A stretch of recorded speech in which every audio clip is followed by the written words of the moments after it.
అందరికీ హాయ్. ఇది నా డైలీ రొటీన్ అనమాట. అత్తయ్యకి మావయ్యకి టీ అయితే పెట్టేస్తున్నాను. టీ పొడి వేసి అందులో కొంచెం యాలక్కాయ వేస్తాను అనమాట. టీ అయితే కొంచెం టేస్ట్ బాగుంటుంది. పొయ్యి మీద ఇంకో పొయ్యి మీద ఎగ్స్ అయితే పెట్టేసాను అనమాట. నెక్స్ట్ వచ్చేసి బాదం పిక్కలు అయితే తొక్క అయితే వేస్తున్నాను. బాదం పిక్కలు నైట్ నానబెట్టాను మార్నింగ్ అత్తయ్యకి ఇవ్వడానికి. ఇంకా నెక్స్ట్ వచ్చేసి మావయ్యకి అత్తయ్యకి టీ అయితే ఇచ్చేస్తున్నాను. టీ అయితే బ్రష్ చేస్తారు. బ్రష్ చేసిన టాబ్లెట్ తీసుకుంటారు అనమాట. దానికోసం వేణీలు అయితే పెట్టేసాను పొయ్యి మీద. ఇంకా అది అయ్యేలోపు నేనైతే బ్రష్ చేసి ఫేస్ వాష్ అయితే చేసుకుంటున్నాను.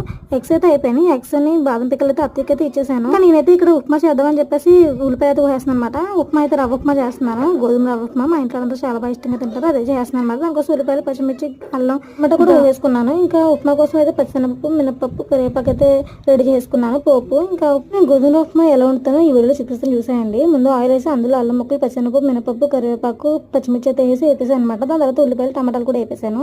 దాని తర్వాత దాంట్లో 2 గ్లాస్ వాటర్ అయితే వేసుకున్నాను అనమాట. దాని తర్వాత దాంట్లో తగినంత ఉప్పు వేసుకొని దాంట్లో రవ్వ వేసుకోవడమే. అంతే అండి, ఉప్మా అయితే అయిపోయింది. అంతేనండి. ఈ వీడియో నెక్స్ట్ వీడియో కద్దాం. మీకు నా వీడియో సబ్స్క్రైబ్ చేసుకో మర్చిపోకండి. Bye bye.